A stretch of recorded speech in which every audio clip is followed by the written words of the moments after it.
ಹರುಷದ ಉಣಲು ಅರಿದಿದೆ ದೇವ ನಮ್ಮಯ ಹೃದಯದಲ್ಲಿ, ಸೇರಿಹೆವೆಂದು ಪೂಜಿಸಲೆಂದು ಕೃತಜ್ಞತೆಯಿಂದಲೇ. ಸಾಗಿದೆ ದೇವ ಸನ್ನಿಧಿ ತೊರೆದು ಪಾಪವಗೈಯುತ್ತಲೇ,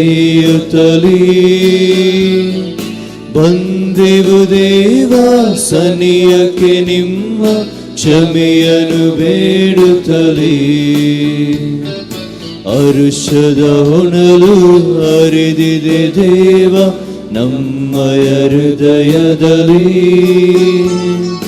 ಸೇರಿಹೆವೆಂದು ಪೂಜಿಸಲೆಂದು ಕೃತಜ್ಞತೆಯಿಂದಲೇ.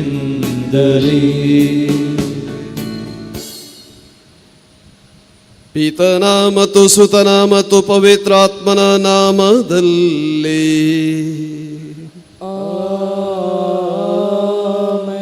ನಮ್ಮ ಪ್ರಭು ಯೇಸು ಕ್ರಿಸ್ತರ ಕೃಪಾವರವು, ದೇವರ ಪ್ರೀತಿಯು, ಪವಿತ್ರಾತ್ಮರ ಅನ್ಯೋನ್ಯತೆಯು ನಿಮ್ಮೆಲ್ಲರೊಡನೆ ಇರಲಿ.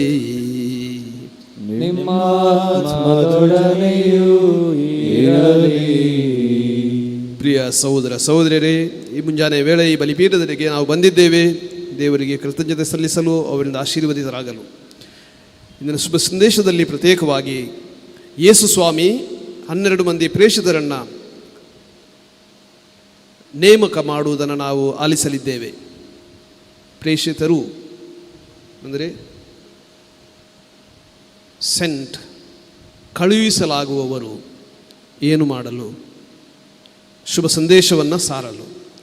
ಬಲಿಪೂಜೆಯ ಕೊನೆಗೆ ನಮ್ಮನ್ನೂ ಕಳುಹಿಸಲಾಗುವುದು. ಹೋಗಿ ಆ ಲೆಕ್ಕದಲ್ಲಿ ಪ್ರತಿಯೊಬ್ಬ ಕ್ರೈಸ್ತ, ಒಬ್ಬ ಪ್ರೇಷಿತ ಶುಭ ಸಂದೇಶವನ್ನು ಸಾರುವ ಜವಾಬ್ದಾರಿಯನ್ನು ಪಡೆದವ. ನಮ್ಮ ಜೀವಮಾನದಲ್ಲಿ ಒಂದಲ್ಲ ಒಂದು ರೀತಿಯಲ್ಲಿ ನಾವು ಸಾಕ್ಷ್ಯವನ್ನು ಕೊಡಲಿಕ್ಕಿದೆ. ಕ್ರಿಸ್ತರ ಸಾಕ್ಷಿಗಳಾಗಿ ಬಾಳಲು ಬೇಕಾದ ಕೃಪಾ ವರಗಳನ್ನು ಈ ಬಲಿಪೂಜೆಯ ಮೂಲಕ ನಾವು ಬೇಡೋಣ. ನಮ್ಮೆಲ್ಲ ಪಾಪಗಳನ್ನು ಒಪ್ಪಿಕೊಂಡು ಒಟ್ಟಾಗಿ ಹೇಳೋಣ.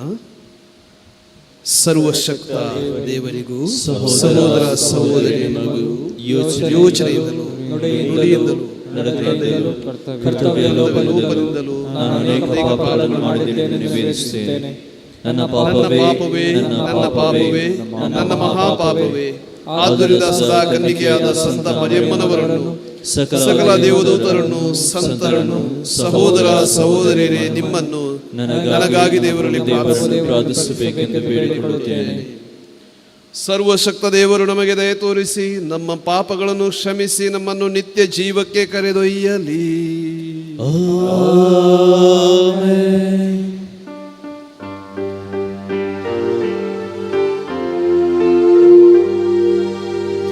ಪ್ರಭು ದಯಾ ತೋರಿರಿ, ಪ್ರಭು ದಯಾ ತೋರಿರಿ, ಕ್ರಿಸ್ತರೇ ದಯಾ ತೋರಿರಿ, ಕ್ರಿಸ್ತರೇ ದಯಾ ತೋರಿರಿ, ಪ್ರಭು ದಯಾ ತೋರಿರಿ, ಪ್ರಭು ದಯಾ ತೋರಿರಿ.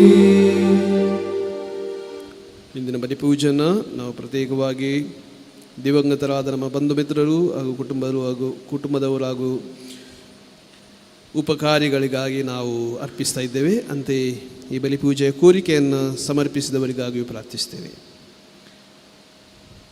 ಪ್ರಾರ್ಥಿಸೋಣ. ದೇವರೇ, ಕ್ಷಮಾದಾತರು ಹಾಗೂ ನಮ್ಮ ರಕ್ಷಣೆಯ ಪ್ರೀತಿಮಯ ಉಗಮವೂ ಆಗಿದ್ದೀರಿ.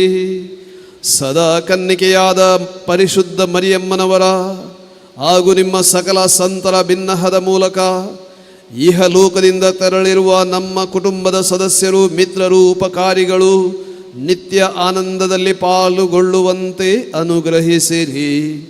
ನಿಮ್ಮೊಂದಿಗೆ ಪವಿತ್ರಾತ್ಮರ ಐಕ್ಯದಲ್ಲಿ ದೇವರಾಗಿ ಯುಗ ಯುಗಾಂತರಕ್ಕೂ ಜೀವಿಸಿ ಆಳುವ ನಮ್ಮ ಪ್ರಭುವು ನಿಮ್ಮ ಪುತ್ರರು ಆಗಿರುವ ಯೇಸು ಕ್ರಿಸ್ತರ ಮುಖಾಂತರ ನಿಮ್ಮನ್ನು ಪ್ರಾರ್ಥಿಸುತ್ತೇವೆ.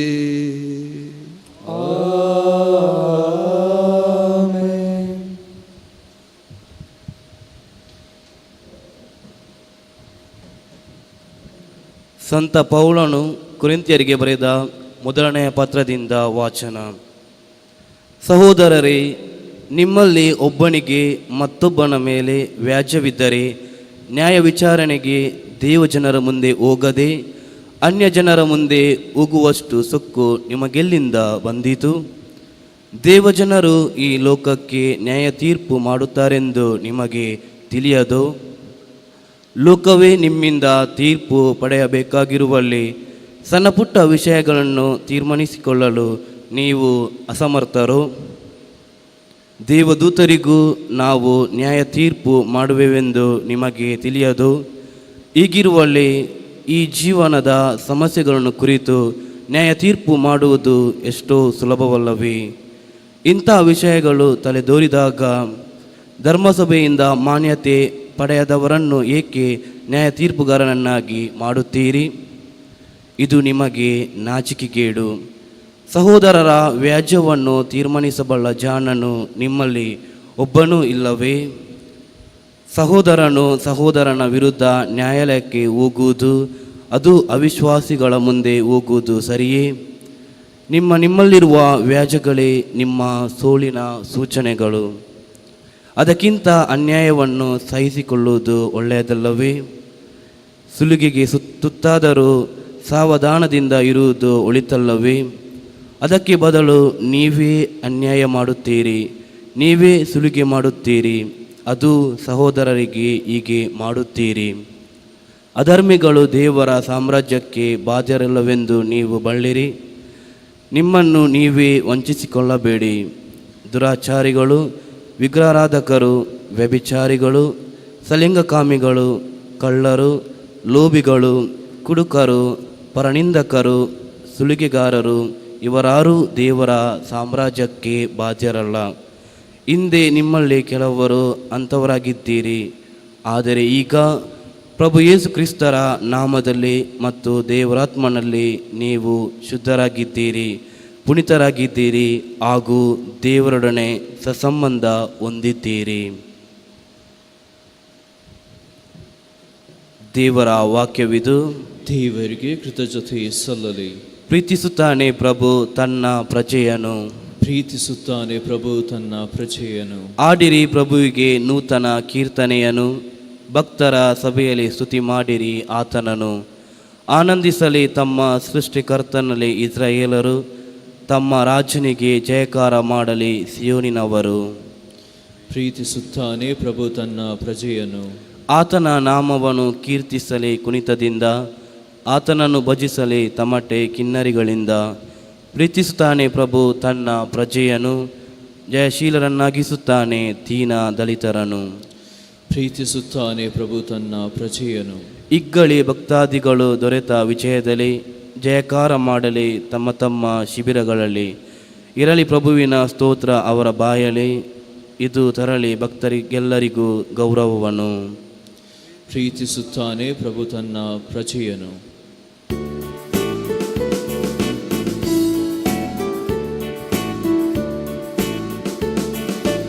Alleluia, Alleluia, Alleluia, Alleluia. ನೀಡನಗೆ ನಿನ್ನ ಶಾಸ್ತ್ರದ ಅರಿವನ್ನು, ಪೂರ್ಣ ಮನದಿಂದ ಆಚರಿಸುವೆನು ಅದನ್ನು. Alleluia, Alleluia, Alleluia, Alleluia. ಪ್ರಭು ನಿಮ್ಮೊಡನೆ ಇರಲಿ, ನಿಮ್ಮ ಆತ್ಮದೊಡನೆ ಇರಲಿ. ಸಂತ ಲೂಕನು ಬರೆದ ಶುಭ ಸಂದೇಶದಿಂದ ವಾಚನ. ಪ್ರಭು ನಿಮಗೆ ಮಹಿಮೆ ಸಲ್ಲಲಿ. ಒಮ್ಮೆ ಯೇಸು ಸ್ವಾಮಿ ಪ್ರಾರ್ಥನೆ ಮಾಡಲು ಬೆಟ್ಟವನ್ನೇರಿದರು.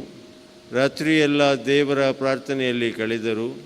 ಬೆಳಗಾದಾಗ ತಮ್ಮ ಶಿಷ್ಯರನ್ನು ಕರೆದು ಅವರಲ್ಲಿ 12 ಮಂದಿಯನ್ನು ಆರಿಸಿಕೊಂಡು ಅವರಿಗೆ ಪ್ರೇಷಿತರು ಎಂದು ಹೆಸರಿಟ್ಟರು. ಹೀಗೆ ಆಯ್ಕೆಯಾದವರು ಪೇತ್ರನೆಂದು ಹೆಸರು ಪಡೆದ ಸಿಮೋನ ಮತ್ತು ಅವನ ಸಹೋದರ ಅಂದ್ರೇಯ, ಯಾಕೋಬ ಮತ್ತು ಯೋಹಾನ, ಫಿಲಿಪ ಮತ್ತು ಬರ್ತಲೋಮೆಯ, ಮತ್ತಾಯ ಮತ್ತು ತೋಮ, ಅಲ್ಫಾಯನ ಮಗ ಯಾಕೋಬ ಮತ್ತು ದೇಶಾಭಿಮಾನಿ ಎನಿಸಿಕೊಂಡಿದ್ದ ಸಿಮೋನ, ಯಾಕೋಬನ ಮಗ ಯೂದ ಮತ್ತು ಗುರುದ್ರೋಹಿಯಾಗಲಿದ್ದ ಯೂದ ಇಸ್ಕರಿಯೋತ.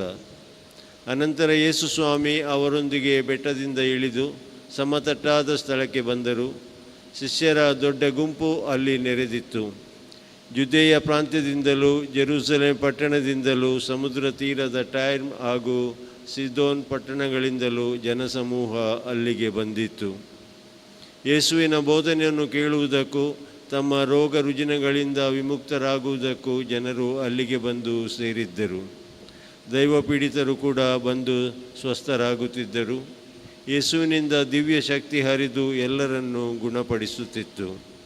ಆದ್ದರಿಂದ ಅಲ್ಲಿದ್ದ ಜನರೆಲ್ಲರೂ ಯೇಸುವನ್ನು ಮುಟ್ಟಲು ತವಕ ಪಡುತ್ತಿದ್ದರು. ಪ್ರಭು ಕ್ರಿಸ್ತರ ಶುಭ ಸಂದೇಶವಿದು. ಕ್ರಿಸ್ತರೇ ನಿಮಗೆ ಸ್ತುತಿ ಸಲ್ಲಲಿ.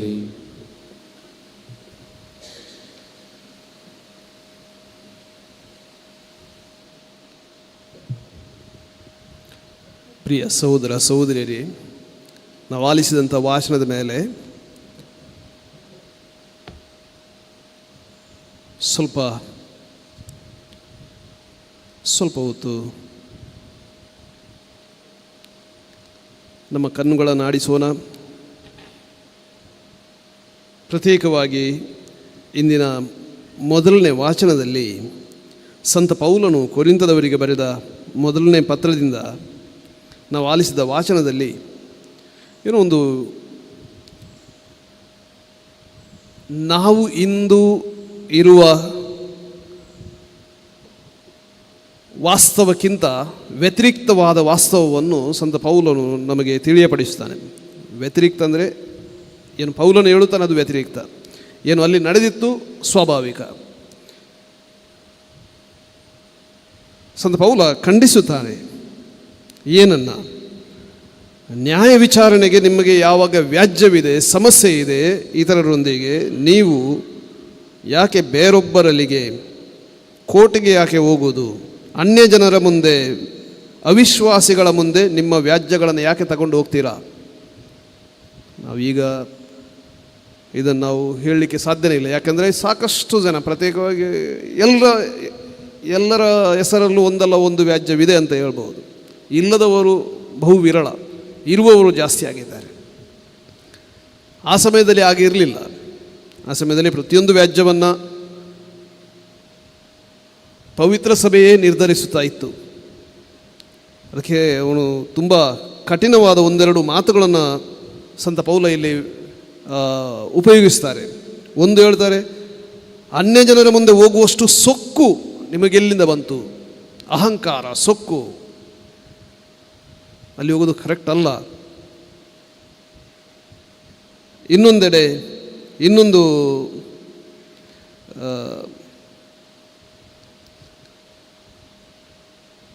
ಅಂಥ ದುರಾಚಾರಿಗಳು, ಇದನ್ನೆಲ್ಲ ಮಾಡುವವರು, ಹಾಗೆ ಹೋಗುವವರು ಖಂಡಿತವಾಗಿ ಸ್ವರ್ಗ ಸಾಮ್ರಾಜ್ಯಕ್ಕೆ ಬಾಧ್ಯರಲ್ಲ. ಸ್ವರ್ಗ ಸಾಮ್ರಾಜ್ಯಕ್ಕೆ ಹೋಗಲು ಅನ್ಯರಲ್ಲ, ಹೋಗಲು ಅವರಿಗೆ ಸಾಧ್ಯವಿಲ್ಲ ಎಂಬಂಥ ಒಂದು ಎರಡು ವಿಷಯಗಳನ್ನು ಸಂತ ಪೌಲರು ಹೇಳ್ತಾರೆ. ಹೀಗಿರುವಾಗ ಸಂತ ಪೌಲರು ನಮಗೆ ತಿಳಿಯಪಡಿಸುವುದು, ಅನ್ಯಾಯವಾದರೂ, ಬೇರೆಯವರಿಗೆ ಅನ್ಯಾಯ ಮಾಡಿ ಸ್ವರ್ಗಕ್ಕೆ ಹೋಗೋದು ಬಿಡಿ, ನಮಗೆ ಅನ್ಯಾಯವಾದರೂ ಅದನ್ನೇ ಹಿಡಿದು ಆ ವ್ಯಾಜ್ಯವನ್ನು ತೆಗೆದುಕೊಂಡು ಬೇರೊಬ್ಬರಿಗೆ ಹೋದರೆ ಅದು ಖಂಡಿತವಾಗಿ ಪರಿಹಾರವಾಗುವುದಲ್ಲ. ಅದರಿಂದ ನಷ್ಟವಾಗುವುದೇ ಹೊರತು ಅದರಿಂದ ಏನು ದೊಡ್ಡ ಲಾಭವಿಲ್ಲ. ಅದರ ಬದಲಾಗಿ ಕ್ಷಮೆಯನ್ನು ಕೊಡಿ ಅಂತ ಹೇಳ್ತಾರೆ. ಅಷ್ಟು ಸುಲಭವಲ್ಲ. ಇದನ್ನು ಏನು ಸಂತ ಪೌಲರಲ್ಲಿ ಹೇಳ್ತಾರೆ, ಅದನ್ನು ಪಾಲಿಸಲು ಅಷ್ಟು ಸುಲಭವಲ್ಲ. ಬೇರೆ ದಾರಿ ಏನಿದೆ? ಈಗಾಗಲೇ ನೋಡಿದರೆ ನಾವು ಎಷ್ಟೋ ನಮ್ಮ ಶ್ರಮವನ್ನು, ನಮ್ಮ ಶಕ್ತಿಯನ್ನು ಅನರ್ಹ ವಿಷಯಗಳಿಗೆ, ಯಾವುದಕ್ಕೆ ಬೆಲೆ ಇಲ್ಲ ಅದಕ್ಕೆ ನಾವು ಖರ್ಚು ಮಾಡ್ತಾ ಇದ್ದೇವೆ. ನಮ್ಮ ಮನುಕುಲವೇ ಆ ದಾರಿಯಲ್ಲಿ ಹೋಗ್ತಾ ಇದೆ ಅಂತ ಹೇಳ್ಬೋದು. ಪ್ರತ್ಯೇಕವಾಗಿ ನಾವು ಭಾರತದಲ್ಲಿ ಎಷ್ಟು ಕೋರ್ಟ್ ಕೇಸ್ಗಳು ಇನ್ನೂ ಬಾಕಿ ಉಳಿದಿವೆ. ಲಕ್ಷಾಂತರ ಕೋರ್ಟ್ ಕೇಸ್ಗಳು ಬಾಕಿ ಉಳಿದಿವೆ. ಲಕ್ಷಾಂತರ, ಕೋಟ್ಯಾಂತರ. ಕೋರ್ಟ್ಗೆ ಹೋದ ತಕ್ಷಣ ಎಲ್ಲ ಕರೆಕ್ಟಾಗಿ ನ್ಯಾಯ ಸಿಗ್ತದ? ಬಹುಶಃ ಇಲ್ಲ. ಯಾರಿಗೆ ಜಾಸ್ತಿ ಬಲವಿದೆ, ಯಾರಿಗೆ ಜಾಸ್ತಿ ಕನೆಕ್ಷನ್ ಇದೆ, ಅವರು ವಿನ್ ಆಗ್ತಾರೆ. ಸತ್ಯವೇ ಸತ್ಯಮೇವ ಜಯತ ಅಂತ ಹೇಳಿದರು, ಯಾವಾಗಲೂ ಸತ್ಯ ಕೋರ್ಟಲ್ಲಿ ವಿನ್ ಆಗೋದಿಲ್ಲ, ದೇವರ ಮುಂದೆ ವಿನ್ ಆಗ್ತದೆ. ಕರೆಕ್ಟ್. ಅದಕ್ಕಾಗಿ ಸಂತ ಪೌಲರು ಹೇಳ್ತಾರೆ, ಆ ನ್ಯಾಯ ತೀರ್ಮಾನವನ್ನು ದೇವಜನರಿಗೆ ಬಿಡಿ. ಯಾರು ದೇವರಿಂದ ಪ್ರೇರಿತರಾಗಿದ್ದಾರೆ ಅವರು ಮಾತ್ರ ನಮಗೆ ನಿಜವಾದ ನ್ಯಾಯವನ್ನು ಒದಗಿಸಲು ಶಕ್ತರು. ಈ ಪ್ರಾಪಂಚಿಕ ಜಡ್ಜಸ್ ನಿಜವಾದ ನ್ಯಾಯವನ್ನು ಕೊಡಲು ಶಕ್ತರಲ್ಲ. ಅದರಿಂದ ಮೊದಲನೇದಾಗಿ ನಮಗೆ ಯಾವಾಗ ವ್ಯಾಜ್ಯ ಅಥವಾ ಸಮಸ್ಯೆ ಇದೆ, ಪ್ರತ್ಯೇಕವಾಗಿ ದೇವರ ಆಶೀರ್ವಾದ ನಾವು ಕೋರಬೇಕು ಆ ವ್ಯಕ್ತಿಯ ಮೇಲೆ. ಯಾರಿಂದಾಗಿ ನಮಗೆ ಸಮಸ್ಯೆ ಇದೆ. ಪ್ರತಿ ಸಲ ನಾವು ಹೇಳ್ತೇವೆ, ನಮಗೆ ನಮ್ಮ ನೆರೆಹೊರೆಯವರಿಂದ ಜಾಸ್ತಿ ಸಮಸ್ಯೆ ಆಗೋದು. ಯಾರನ್ನೂ ಬದಲಿಸಬಹುದು, ನೆರೆಹೊರೆಯವರನ್ನು ಬದಲಿಸಲಿಕ್ಕೆ ಆಗೋದಿಲ್ಲ. ಯಾವ ವಿಷಯವನ್ನು ನಾವು ನಮ್ಮ ಮನೆಯನ್ನು ಕೂಡ ತಿರುಗಿಸಿ ಏನಾದರೂ ಮಾಡ್ಬೋದು.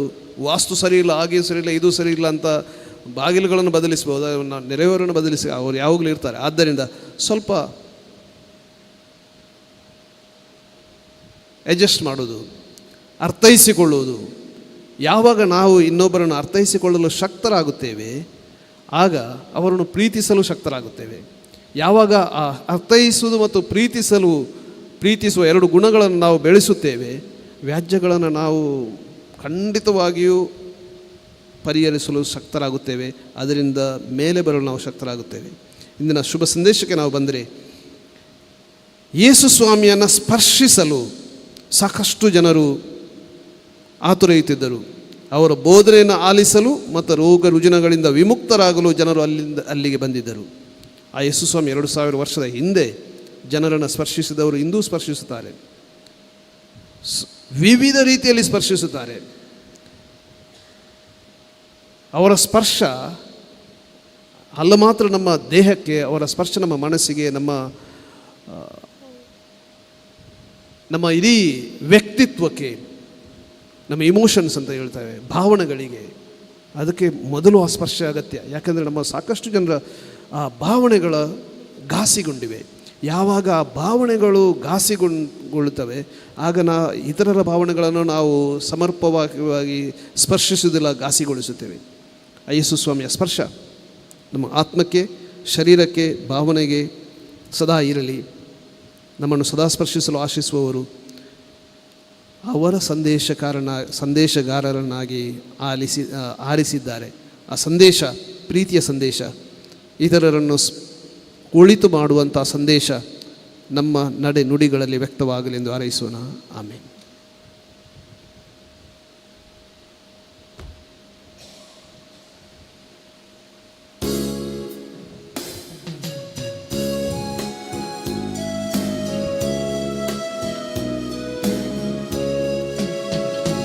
ನಿನ್ನ ಕರಗಳಲ್ಲಿ ನನ್ನ ತನು ಮನವ ಬಲಿ ಕಾಣಿಕೆಯಾಗಿ ನ ತಂದಿರುವೆ ಪ್ರಭುವೇ ಪ್ರಭುವೇ.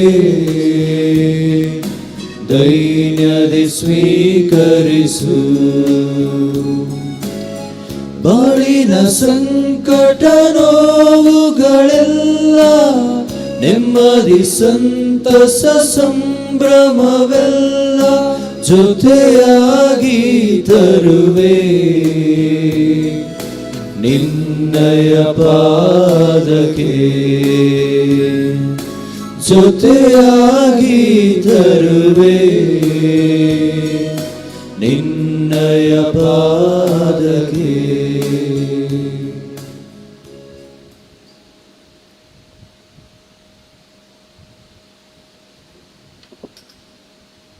ಸಹೋದರ ಸಹೋದರಿಯರೇ, ನಾನು ಮತ್ತು ನೀವು ಅರ್ಪಿಸುವ ಈ ಬಲಿಪೂಜೆಯು ಸರ್ವಶಕ್ತ ದೇವಪಿತನಿಗೆ ಒಪ್ಪಿಗೆಯಾಗುವಂತೆ ಪ್ರಾರ್ಥಿಸಿರಿ.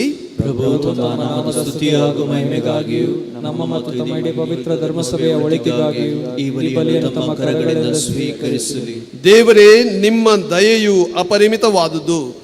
ನಮ್ಮ ದೀನ ಪ್ರಾರ್ಥನೆಗಳನ್ನು ಪ್ರಸನ್ನತೆಯಿಂದ ಅಂಗೀಕರಿಸಿರಿ. ನಮ್ಮ ರಕ್ಷಣೆಯ ಸಂಸ್ಕಾರದ ಮೂಲಕ ನಮ್ಮ ಬಂಧು ಮಿತ್ರರ ಹಾಗೂ ಉಪಕಾರಿಗಳ ಆತ್ಮಗಳಿಗೆ ತಮ್ಮ ಎಲ್ಲ ಪಾಪಗಳ ವಿಮೋಚನೆಯನ್ನು ಅನುಗ್ರಹಿಸಿರಿ. ನಮ್ಮ ಪ್ರಭು ಕ್ರಿಸ್ತರ ಮುಖಾಂತರ ನಿಮ್ಮನ್ನು ಪ್ರಾರ್ಥಿಸುತ್ತೇವೆ. ಕರ್ತರು ಪ್ರಭು ನಿಮ್ಮೊಡನೆ ಇರಲಿ, ನಿಮ್ಮೊಡನೆಯೂ ಇರಲಿ. ನಿಮ್ಮ ಹೃದಯಗಳನ್ನು ಮೇಲಕ್ಕೆತ್ತಿರಿ, ಪ್ರಭುವಿನ ಕಡೆಗೆ ಏತಿದೆ. ನಮ್ಮ ಪ್ರಭುದೇವರಿಗೆ ಕೃತಜ್ಞತೆಯನ್ನು ಸಲ್ಲಿಸೋಣ. ಅದು ಯೋಗ್ಯ ಮತ್ತು ನ್ಯಾಯವಾಗಿದೆ. ಪ್ರಭು ಪವಿತ್ರ ಪಿತನೇ, ಸರ್ವಶಕ್ತ ನಿತ್ಯ ದೇವರೇ, ನಾವು ಎಂದೆಂದೂ ಎಲ್ಲೆಲ್ಲೂ ನಮ್ಮ ಪ್ರಭು ಕ್ರಿಸ್ತರ ಮುಖಾಂತರ ನಿಮಗೆ ಕೃತಜ್ಞತೆಯನ್ನು ಸಲ್ಲಿಸುವುದು ನಿಜವಾಗಿ ಯೋಗ್ಯವೂ ನ್ಯಾಯವೂ ಆಗಿದೆ, ನಮ್ಮ ಕರ್ತವ್ಯವೂ ರಕ್ಷಣೆಯೂ ಆಗಿದೆ. ಏಕೆಂದರೆ ನಾವು ಮರಣದಿಂದ ತಪ್ಪಿಸಿಕೊಳ್ಳುವಂತೆ ಕ್ರಿಸ್ತರು ತಾವೊಬ್ಬರೇ ಮರಣ ಹೊಂದಲು ಒಪ್ಪಿದರು. ನಾವೆಲ್ಲರೂ ನಿಮ್ಮ ಸಮ್ಮುಖದಲ್ಲಿ ಅನಂತ ಕಾಲಕ್ಕೆ ಜೀವಿಸುವಂತೆ ಅವರು ತಾವೊಬ್ಬರೇ ಮರಣ ಹೊಂದಲು ಸಮ್ಮತಿಸಿದರು. ಆದ್ದರಿಂದ ದೂತಗಣಗಳ ಸಮೂಹದೊಂದಿಗೆ ನಿಮ್ಮನ್ನು ಸ್ತುತಿಸುತ್ತಾ ಆನಂದದಿಂದ ಘೋಷಿಸುತ್ತೇವೆ. ಪರಿಶುದ್ಧರು, ಪರಿಶುದ್ಧರು, ಸೇನಾಧೀಶ್ವರ ಪ್ರಭುದೇವರು ಪರಿಶುದ್ಧರು. ಇಹಪರಗಳು ನಿಮ್ಮ ಮಹಿಮೆಯಿಂದ ತುಂಬಿವೆ. ಮಹೋನ್ನತದಲ್ಲಿ ಹೋಸಾನ್ನ. ಪ್ರಭುವಿನ ನಾಮದಲ್ಲಿ ಬರುವವರು ಸ್ತುತಿಗೆ ಪಾತ್ರರು. ಮಹೋನ್ನತದಲ್ಲಿ ಹೋಸಾನ್ನ. ಪ್ರಭು, ನೀವು ನಿಜವಾಗಿಯೂ ಪರಿಶುದ್ಧರು, ಸರ್ವ ಪರಿಶುದ್ಧತೆಯ ಬುಗ್ಗೆಯೂ ನೀವೇ. ಈ ಕೊಡುಗೆಗಳ ಮೇಲೆ ನಿಮ್ಮ ಪವಿತ್ರಾತ್ಮರನ್ನು ಇಬ್ಬನಿಯಂತೆ ಸುರಿಸಿ ಪಾವನಗೊಳಿಸಿರೆಂದು ಪ್ರಾರ್ಥಿಸುತ್ತೇವೆ. ನಮಗೆಯೂ ನಮ್ಮ ಪ್ರಭು ಯೇಸು ಕ್ರಿಸ್ತರ ಶರೀರ ಮತ್ತು ರಕ್ತವಾಗುವಂತೆ ಮಾಡಿರಿ. ಅವರನ್ನು ಪರಾಧೀನ ಮಾಡಲಾದ ಸಮಯದಲ್ಲಿ ಸ್ವಇಚ್ಛೆಯಿಂದ ತಮ್ಮ ಯಾತನೆಗೆ ಒಳಗಾದಾಗ ಅವರು ರೊಟ್ಟಿಯನ್ನು ತೆಗೆದುಕೊಂಡು ಕೃತಜ್ಞತೆಯನ್ನು ಸಲ್ಲಿಸಿ ಅದನ್ನು ಮುರಿದು ತಮ್ಮ ಶಿಷ್ಯರಿಗೆ ಕೊಡುತ್ತಾ ಹೀಗೆಂದರು, ತೆಗೆದುಕೊಳ್ಳಿ, ಇದನ್ನು ನೀವೆಲ್ಲರೂ ಭುಜಿಸಿರಿ, ಏಕೆಂದರೆ ಇದು ನಿಮಗಾಗಿ ಒಪ್ಪಿಸಲಾಗುವ ನನ್ನ ಶರೀರ.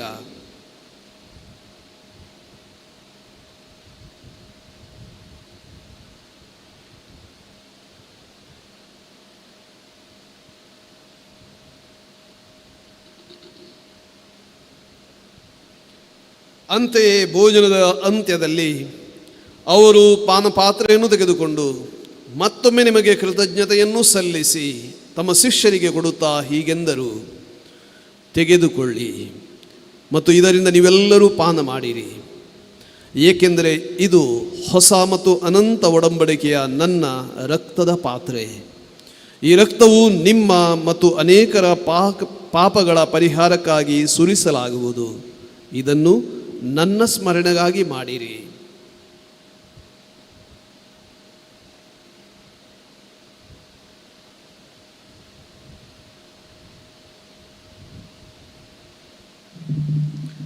ವಿಶ್ವಾಸದ ರಹಸ್ಯ.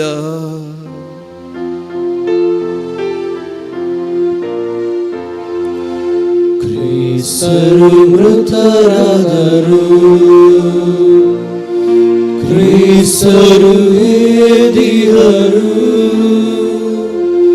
ಕ್ರಿಸ್ತರು ಮರಳಿ ಬರುವರು.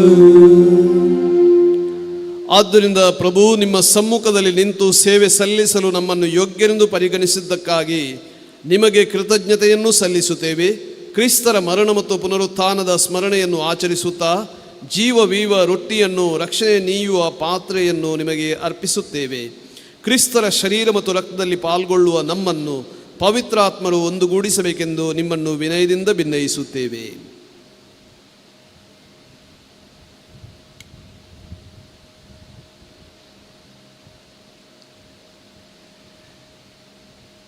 ಪ್ರಭು, ನಿಮ್ಮ ವಿಶ್ವವ್ಯಾಪಿ ಧರ್ಮಸಭೆಯನ್ನು ಸ್ಮರಿಸಿಕೊಳ್ಳಿರಿ. ನಮ್ಮ ವಿಶ್ವಗುರು ಫ್ರಾನ್ಸಿಸ್ ಅವರೊಂದಿಗೂ, ನಮ್ಮ ಧರ್ಮಾಧ್ಯಕ್ಷ ಪೀಟರ್ ಪೌಲ್ ಅವರೊಂದಿಗೂ, ಸಕಲ ಯಾಜಕರೊಂದಿಗೂ ಅದನ್ನು ಪ್ರೀತಿಯ ಪರಿಪೂರ್ಣತೆಯೆಡೆಗೆ ಮುನ್ನಡೆಸಿರಿ.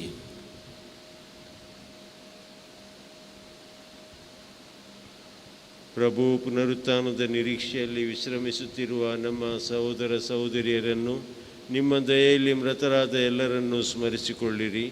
ಅವರನ್ನು ನಿಮ್ಮ ಸಮ್ಮುಖದ ಪ್ರಭೆಗೆ ಬರಮಾಡಿರಿ.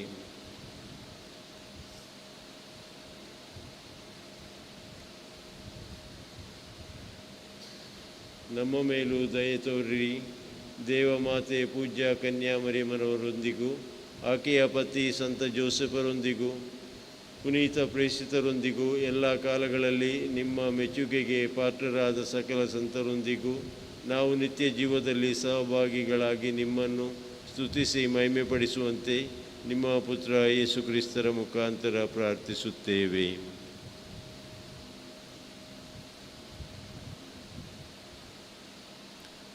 ಇವರ ಮುಖಾಂತರವೂ ಇವರೊಂದಿಗೂ ಇವರಲ್ಲಿಯೂ ಸರ್ವಶಕ್ತ ತಂದೆಯಾದ ದೇವರೇ, ಪವಿತ್ರಾತ್ಮರ ಐಕ್ಯದಲ್ಲಿ ಸರ್ವ ಗೌರವವೂ ಮಹಿಮೆಯೂ ಯುಗ ಯುಗಾಂತರಕ್ಕೂ ನಿಮಗೆ ಸಲ್ಲಲಿ.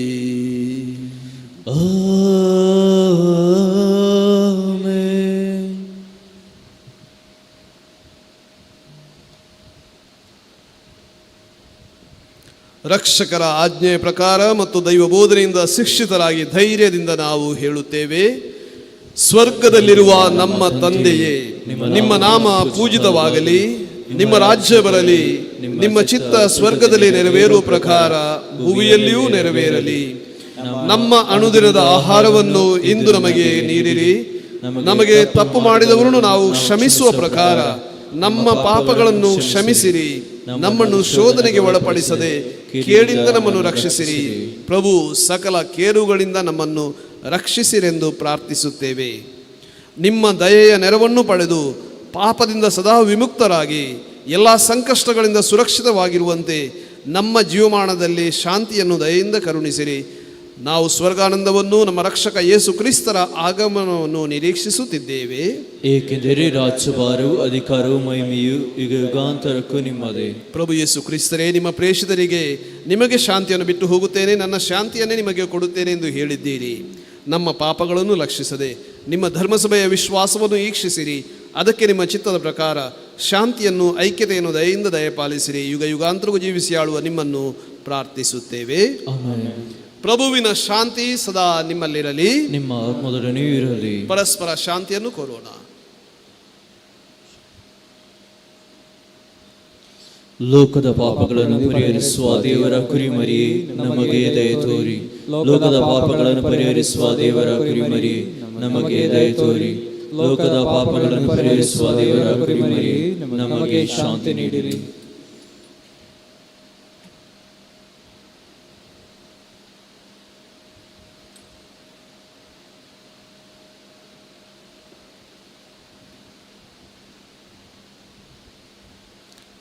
ಇಗೋ ದೇವರ ಕುರಿಮರಿ, ಇಗೋ ಇವರೇ ಲೋಕದ ಪಾಪಗಳನ್ನು ಪರಿಹರಿಸುವವರು. ಕುರಿಮರಿಯ ಭೋಜನಕ್ಕೆ ಆಹ್ವಾನಿತರು ಭಾಗ್ಯವಂತರು.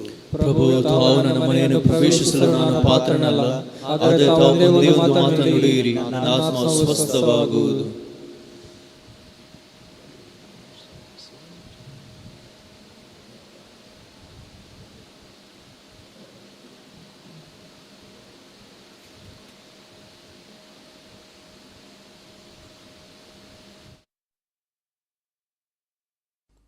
Mogala Jezu, tumbou povit sacramentand, खरोच हजार हसाई म्हूण हांव पाती येतां.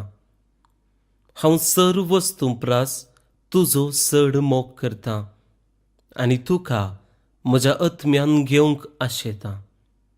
जेजू, ह्या घडये तुका हांवें पवित्र सक्रमेंतांत घेवंक असाध्य तरी आत्मीक रितीन म्हज्या काळजांत तूं ये. तूं म्हज्या काळजांत आसाय म्हूण पातयेवन हांव तुका वेंगून धरतां आनी हांव तुजे थंय संपूर्ण एकवटीत जातां. जेजू, तुजे तावन केदिकच हांवें वेगळो जावंक म्हाका सोडिनाका. आमेन.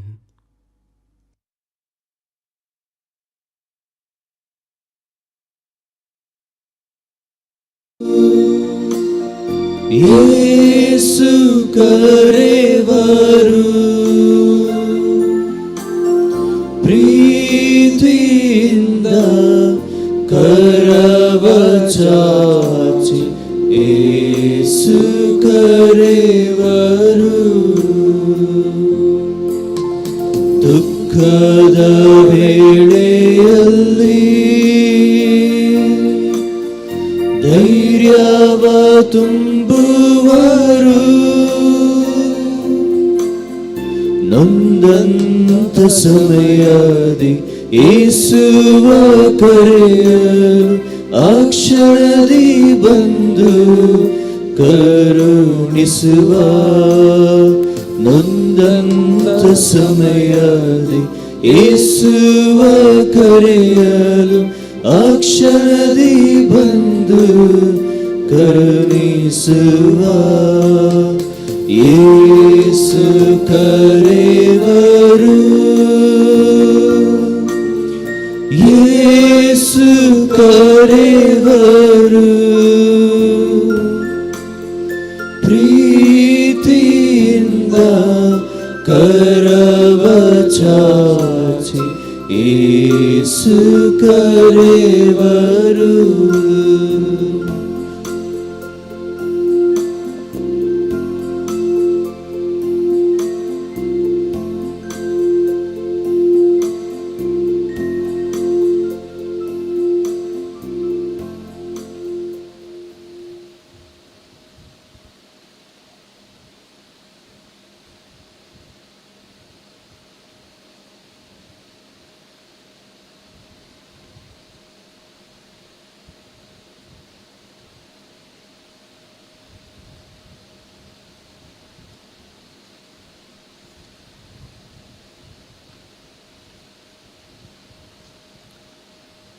ಪ್ರಾರ್ಥಿಸೋಣ. ಸರ್ವಶಕ್ತ ದಯಾಮಯ ದೇವರೇ, ನಮ್ಮ ಬಂಧು ಮಿತ್ರರ ಹಾಗೂ ಉಪಕಾರಿಗಳ ಆತ್ಮಶಾಂತಿಗಾಗಿ ಈ ಸ್ತುತಿ ಬಲಿಯನ್ನು ನಿಮ್ಮ ಮಹೋನ್ನತ ಸನ್ನಿಧಿಗೆ ಅರ್ಪಿಸಿದ್ದೇವೆ. ಈ ಸಂಸ್ಕಾರದ ಶಕ್ತಿಯಿಂದ ಇವರು ತಮ್ಮ ಎಲ್ಲ ಪಾಪಗಳಿಂದ ವಿಮುಕ್ತಿ ಹೊಂದಿ ನಿತ್ಯ ಜ್ಯೋತಿಯ ಆನಂದವನ್ನು ನಿಮ್ಮ ದಯೆಯಿಂದ ಪಡೆಯುವಂತೆ ಅನುಗ್ರಹಿಸಿರಿ. ನಮ್ಮ ಪ್ರಭು ಕ್ರಿಸ್ತರ ಮುಖಾಂತರ ನಿಮ್ಮನ್ನು ಪ್ರಾರ್ಥಿಸುತ್ತೇವೆ. ಆಮೆನ್. ಪ್ರಭು ನಿಮ್ಮೊಡನೆ ಇರಲಿ, ನಿಮ್ಮ ಆತ್ಮದೊಡನೆ ಇರಲಿ. ಸರ್ವಶಕ್ತ ದೇವರಾದ ಪಿತಾ ಮತ್ತು ಸುತ ಮತ್ತು ಪವಿತ್ರಾತ್ಮರು ನಿಮ್ಮನ್ನು ಆಶೀರ್ವದಿಸಲಿ. ಆಮೆನ್. ಹೋಗಿ ಬನ್ನಿ, ಕ್ರಿಸ್ತರ ಶಿಷ್ಯರಾಗಿ ಅವರಿಗೆ ಸಾಕ್ಷಿ ನೀಡಲು ದೇವರ ಕೃಪೆಯಿಂದ ನಿಮ್ಮನ್ನು ಕಳುಹಿಸುತ್ತೇನೆ. ದೇವರಿಗೆ ಕೃತಜ್ಞತೆ ಸಲ್ಲಲಿ.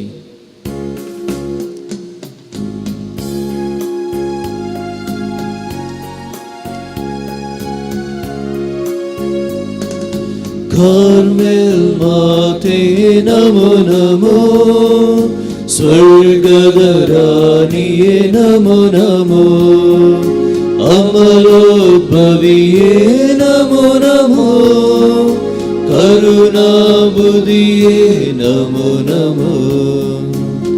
ದೈವ ಚಿತ್ತಕ್ಕೆ ಮಣಿದೆನಿ, ರಕ್ಷಕನನ್ನು ನೀಡಿದೆನಿ, ಸಕಲ ವ್ಯಾಧಿಯನ್ನು ಸಹಿಸಿದೆನಿ, ಜಗದ ತಾಯಿ ಯಾದೆನಿ. ಕಾರ್ಮೆಲ್ ಮಾತೆ ನಮೋ ನಮೋ, ಸ್ವರ್ಗದ ರಾಣಿಯೇ ನಮೋ ನಮೋ, ಅಮಲೋದ್ಭವಿಯೇ ನಮೋ ನಮೋ, ಕರುಣಾಬುದಿಯೇ ನಮೋ ನಮೋ.